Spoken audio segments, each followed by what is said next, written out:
In this episode of Film Stock Reviews, I'm reviewing episode 10, the season 11 finale of American Horror Story, NYC. Now, this is titled Requiem 1981 and 1987 Part 2. Episode 9 was really interesting and in your face, as is this episode. This episode starts off with Adam finding that Hannah has died, but we don't know how. And because, but then we sort of kind of understand that Hannah had the same kind of disease. But how did she get this disease, and how did she get pregnant if she wasn't homosexual, and what happened? So after certain things happen, Adam kind of listens to the tapes and the recordings over and over again, tries to understand what happened, and we find that Adam is the father of the baby, and that Hannah used a turkey baster to impregnate herself with Adam's semen, which is how she got the virus, or the so-called new virus, or that's going around. Adam hears this and he's distraught, and he goes back to where he thinks about how he caught it, and he sees that he caught it from someone he met in, I want to say, Central Park, because where the woods are.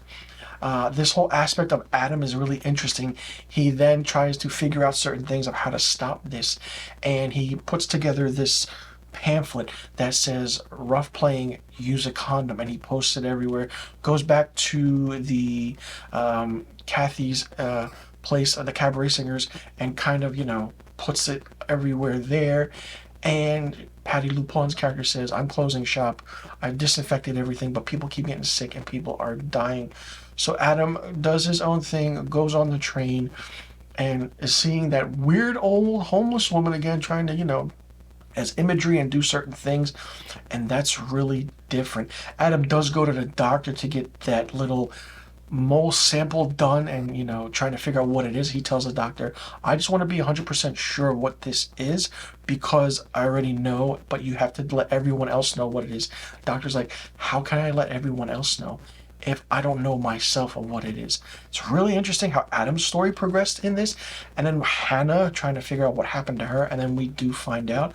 But it's really interesting what Hannah did, and you see the distraught look on Adam's face, knowing that he was the cause of her death when they were really good friends. Now, that story closes out in a little bit, but then we get to 1987. Gino is grieving the death of Patrick, and this instance of what Gino goes through, and Joe Mantello just did a phenomenal job this entire season. My favorite character of all of the American Horror Story episodes and seasons. He really nailed it. The acting is great, and I loved it. And his acting in these final, I want to say, 30 minutes of this episode is bar none the best I've seen ever since Jessica Lange's character role from season 1 of American Horror Story Murder House. The aspect of which Gino goes through is that we see Big Daddy, but you think Big Daddy's a metaphor for something. Yes, Big Daddy is a metaphor for something. He's a metaphor for death. I thought he was a metaphor for AIDS, but he also probably is that, but he's more so the metaphor for death. Now, as Gino is going through certain things, we see 1987 happen. Great. Then we see something scroll by the screen. 1988, 1989, 1990. All this is happening. Gino is still, meeting people at bars and getting around.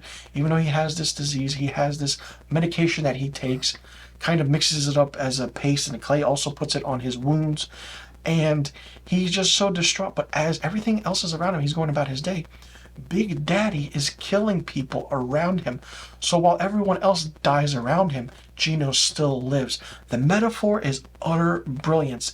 And the way it was done is because this episode, this season finale, season 11, was directed by Jennifer Lynch.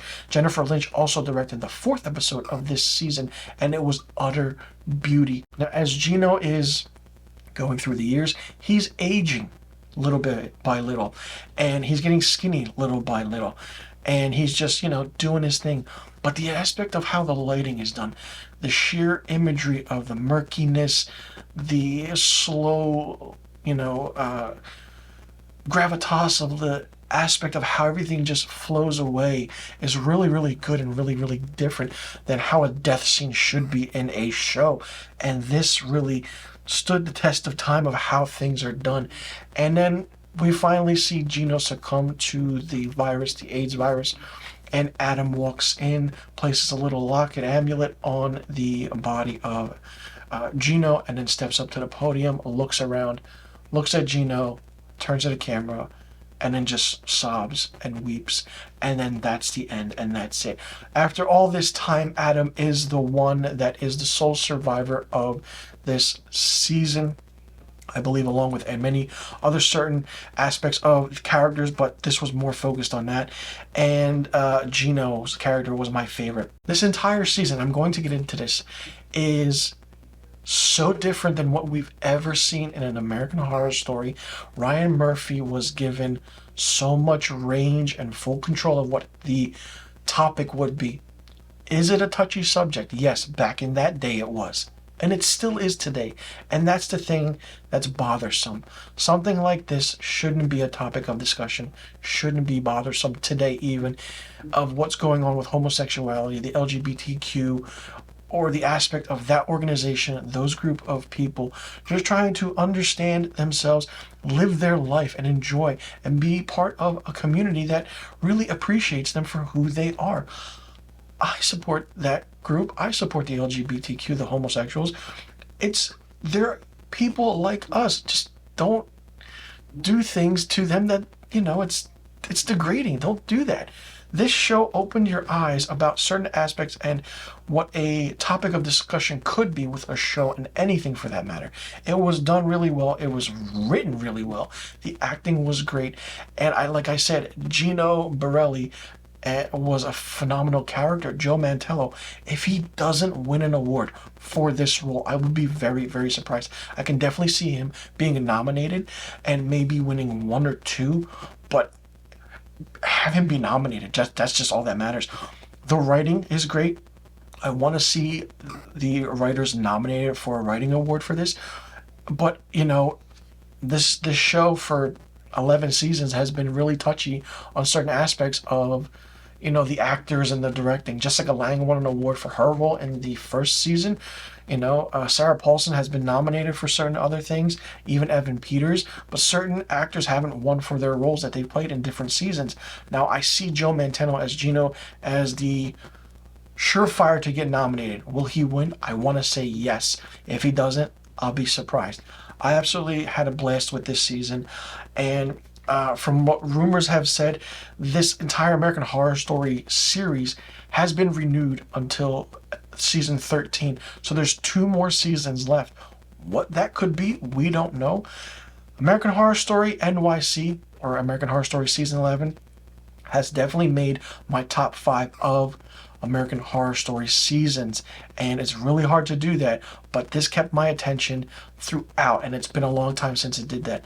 American Horror Story season 1, season 3, season, I want to say 9, 1984, and this one really kept my attention all the way to the very end. And as I always said in my reviews, after episode 5, the show takes a fall and a tumble because they have to get everything together right away to end everything. But no, after episode 5, it got really, really good in this season, and the twists and the turns that happened, utter brilliance, utter amazement, and I absolutely had a blast watching this. I've gotten a lot of negative comments about my reviews about this and the negative aspect of why I'm watching a show like this. I love this series. This season was great, and I don't really give a shit what you say because it's my opinion and it's my review. If you don't like it, then that's too bad. For me, American Horror Story Season 11 NYC gets 5 out of 5 stars. Let me know in the comment section below what you thought about American Horror Story Season 11 NYC. Did you like it? Did you not like it? What did you think of it? What was your favorite episode? What was your least favorite episode? Who was your favorite character? Who was your least favorite character? And which aspect of the story did you like? Did you like them not mentioning what this disease virus was, or do you think they should have mentioned it, or do you like how it was more so of a secret? And do you think that this is the best season, or is it up there as one of the best seasons of American Horror Story? Let me know in the comment section below about all the questions I just asked. Also, let me know what rating you would give this season of American Horror Story. And I'll see you all in the next review video.